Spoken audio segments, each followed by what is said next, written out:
ज़्यादा पढ़ाई करके आए, बहुत ज़्यादा प्रिपरेशन करके आए, बट समझ लीजिए कि इन्विजिलेटर आपका पेपर छीन लेता है क्योंकि आप टाइम पे कंप्लीट नहीं कर पा रहे हो अपना पेपर। 3 घंटे का टाइम है और आपकी हालत कुछ ऐसी हो सकती है। तो अगर ऐसा हुआ, ऐसा सिनेरियो हर बार होता है कि बच्चे लोग पेपर टाइम पे ख़त्म नहीं कर पाते हैं।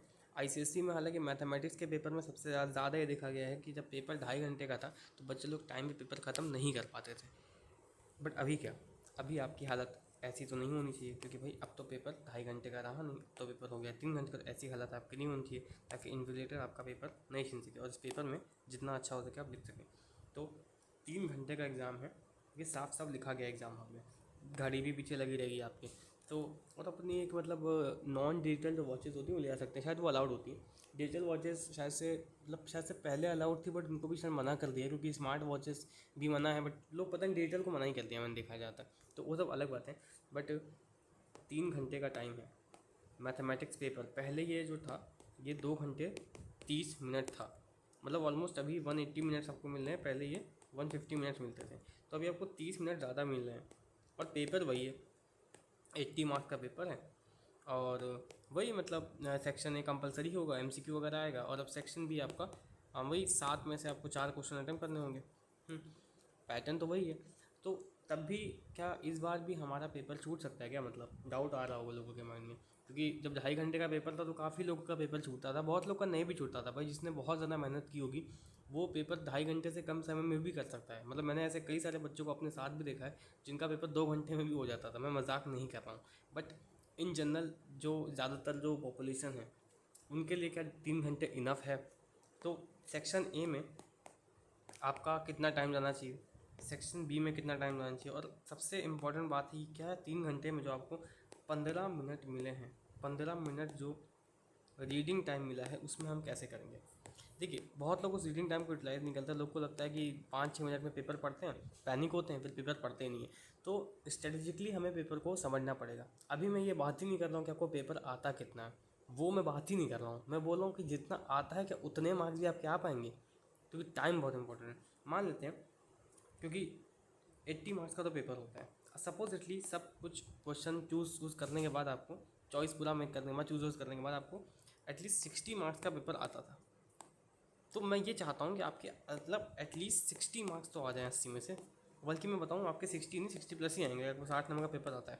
ठीक है, क्योंकि लीनियर मार्किंग भी होती है बोर्ड में। ठीक, तो बट टाइम की वजह से वो 60 नंबर भी अटैम्प्ट नहीं हो पाता, उसमें भी 5-6 नंबर तो एटलीस्ट हर बार छूट जाता है।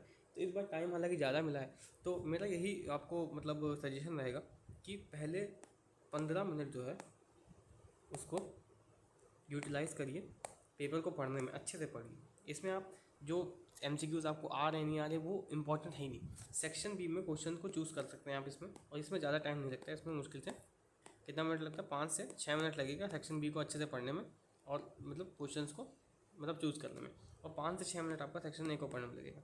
तो बचा आपके पास मतलब 11 से 12 मिनट आप मान सकते हैं मतलब अप्रॉक्सीमेटली। तब भी आपके पास 3 से 4 मिनट बच जाएगा। 3 से 4 मिनट आप फिर से एक बार पेपर को रिवाइज कर सकते हैं। फिर जो रीडिंग टाइम स्टार्ट होगा तब आप स्ट्रैटेजी बना देंगे। हालांकि मैं फिर बोलूँगा हर क्वेश्चन को ऑर्डर में ही करिएगा, मतलब ऑर्डर ब्रेक नहीं करना है आपको। अब बोलेंगे कि अगर मैंने ऑर्डर ब्रेक कर दिया तो क्या मतलब मार्क्स कट जाएंगे, मार्क्स नहीं कटेंगे, बट टीचर्स को परेशानी होती है जब भी आप ऑर्डर ब्रेक करते हैं। तो ऑर्डर ब्रेक करना कोशिश मत करिएगा, मतलब ऑब्वियसली मार्क्स नहीं करते हैं, कोशिश करिए अपनी तरफ से कि ऑर्डर मत ब्रेक करिए। अगर कोई क्वेश्चन आपको नहीं आता है उसके स्पेस छोड़ दीजिए, अगला आंसर कर दीजिए, जो भी आता है स्पेस छोड़ दीजिए, अगला आंसर कर दीजिए। हर क्वेश्चन के बाद जैसे कई बार हमें कुछ ऐड ऑन करना होता है, तो हर क्वेश्चन के बाद थोड़ा बहुत स्पेस छोड़ कर रखिएगा। ऐसा नहीं होगा अगर आप एक्स्ट्रा कॉपी मांगेंगे तो आपको मिल जाएगी। हर क्वेश्चन खत्म होने के बाद लाइन बना दीजिएगा, ताकि एक आइडिया। तो कॉपी लिखना मैं सिखा रहा हूँ वो अलग बात है, बट टाइम आपको मैनेज करना पड़ेगा।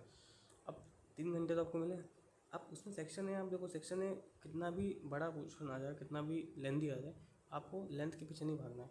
अगर 2 नंबर का क्वेश्चन है तो उतना ही आपको प्रोवाइड करना है जितना। और हाँ, एमसीक्यू एक एक मार्क्स के होंगे, उसमें आपको स्टेप लिखने की कोई आवश्यकता नहीं है, उसमें सिर्फ ऑप्शंस के नंबर होते हैं। स्टेप आप लिख देते हो तो अच्छी बात है, नहीं लिखते तो भी कोई प्रॉब्लम नहीं होगी, मैं इतना बता सकता हूँ। क्योंकि 1 मार्क्स में स्टेप लिखना जरूर, एमसीक्यू का मतलब ही होता है मल्टीपल चॉइस क्वेश्चन, मतलब वो ऑब्जेक्टिव ही क्वेश्चन है, उसमें से वो ऑप्शन ही मांग रहे हैं। तो उसमें आप अपना टाइम मत वेस्ट करिएगा। आप चाहो तो उसका उसका जो वर्किंग है वो पीछे रफ वर्क में भी कर सकते हैं। उस पेज को काट दीजिएगा, लास्ट वाले पेज को लिख दीजिएगा ऊपर रफ वर्क, उस पेज को ऐसे काट दीजिएगा एक तरह से। ठीक है, जो भी आपने मान लीजिए ये आपका पेज है लास्ट वाला, यहाँ पे आपने सब रफ कर दिया, तो फिर इसको बाद में काट जरूर दीजिएगा। अब लोग बोलेंगे हम नहीं काटेंगे, तो नहीं काटेंगे तो वो पता चल जाता है कि रफ के, बट एक फॉर्मेलिटी होती है काटने की, काट दीजिएगा। ठीक, तो देखिए बी कॉपी आप ले सकते हैं, कोई दिक्कत नहीं है। बाकी हाँ, और अब बात करें सेक्शन में कितना टाइम लगना चाहिए, तो देखो सेक्शन में आप बेसिकली 1 आवर से लेके 1.5 आवर ले सकते हैं, बट मेरे हिसाब से ये बहुत ज़्यादा हो जाएगा। मतलब 1.5 घंटा का तो सेक्शन ए में लगा रहे हैं, जो कि फिजिबल नहीं है। बाकी पर चलिए एक रेंज मैंने आपको बता दी। बाकी बात करें सेक्शन बी की, तो 4 ही क्वेश्चन है। एक क्वेश्चन को करने में मान लीजिए आपको 15 मिनट भी लगते हैं, तो उसमें 1 घंटा लगेगा, और 15 मिनट से ज़्यादा आई थिंक एक क्वेश्चन को करने में नहीं लगना चाहिए। फिर भी मैं आपको बेनिफिट ऑफ डाउट देता हूँ, आपको 1 घंटे से 1 घंटे 15 मिनट लग सकते हैं। और आप बोलेंगे सेक्शन ए में लंबा समय क्यों लग रहा है, सेक्शन ए में तो और कम लगना चाहिए। देखिए सेक्शन ए में 1 घंटे से 1.5 घंटे मैंने इसलिए बोला, उसका रीज़न बताऊंगा, क्योंकि एमसीक्यूज़ हो सकता है टफ आ जाए। तो जब टफ एमसीक्यूज़ आते हैं तो आप गलत नहीं कर सकते उसको, और सेक्शन ए में ना सारे टॉपिक्स मिक्स होकर आते हैं, वो तो सेक्शन बी में भी आते हैं इसलिए। बाकी ऑब्वियसली इस टाइम को आप इंटरचेंज भी कर सकते हो, भाई किसी का सेक्शन है, क्या पता किसी को सेक्शन बेसिकली ए में इतना टाइम लगता हो, सेक्शन बी में इतना टाइम, तो आप अपने हिसाब से इसको इंटरचेंज भी कर सकते हैं, कोई दिक्कत नहीं। टोटल आपका जो मेरा टाइम है वो 2 घंटा 45 मिनट से ज़्यादा नहीं होना चाहिए। मतलब जो आइडियल टाइम है वो 2.5 घंटे से लेके आप 2 घंटा 45 मिनट तक अपना पेपर सॉल्व कर लीजिए। अगर इसके ऊपर पेपर जा रहा है आपका, इसका मतलब है कि आप लेट हो चुके हैं। मतलब आपको एटलीस्ट बता रहा हूँ, एटलीस्ट इससे ज़्यादा ही आप बचा लो तो अच्छी बात है। एटलीस्ट आपको 15 मिनट रिवीजन करने के लिए सेव करना है, क्योंकि इस 15 मिनट में आप अपनी कॉपी दोबारा खुद चेक करेंगे। मतलब आप, और ये रिवीजन कैसे होगा, एक तरफ आपका क्वेश्चन पेपर होगा, ये क्वेश्चन पेपर है, एक तरफ आपका आंसर शीट होगी जो आपने लिखी है, ये आंसर शीट है। यहाँ पे मान लीजिए क्वेश्चन नंबर 8 है और यहाँ पे आपका आंसर नंबर 8 है, तो क्वेश्चन वाइज चेक होगा। ऐसे नहीं होगा कि आप अपने आंसर ही पढ़े जा रहे हो। मतलब एक दफ़ा क्वेश्चन पढ़ोगे फिर आंसर पढ़ोगे, इसमें एटलीस्ट मैं बता रहा हूँ 15 मिनट लगेगा। और जो भी आपकी स्क्रूटनी होगी, स्क्रूटनी के बाद जो आप अपनी कॉपी को ऊपर रीचेक करोगे, है ना, मतलब स्क्रूटनाइज करोगे पूरी कॉपी को एक तरीके से, तो उसके बाद आप देखोगे कि आपने कई सारी गलतियाँ कर दी, उनको सही करोगे, जिससे आपके मतलब 4 से 5 नंबर आराम से बढ़ जाएंगे। अब देखो सबके नहीं बढ़ेंगे, हो सकता है कि इसने कॉपी पहली बार में इतनी अच्छी लिखी हो, हालांकि उसको फिर टाइम भी ज़्यादा लग जाएगा, बट मतलब ओवरऑल बढ़ सकते हैं मेजॉरिटी बच्चों के, मैं ये बोल रहा हूँ। ठीक है, तो यही स्ट्रेटजी है।